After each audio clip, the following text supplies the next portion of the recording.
बगल भैया चले।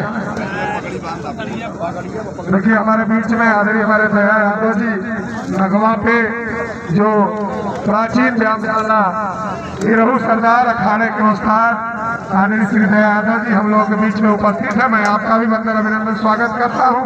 और हमारे लक्ष्मण पहलवान जी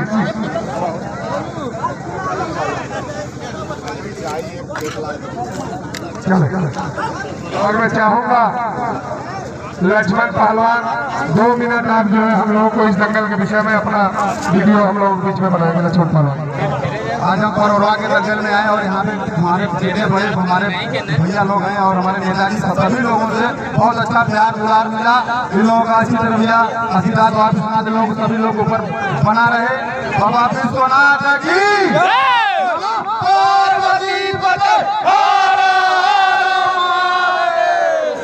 बहुत बहुत धन्यवाद। चलो भाई।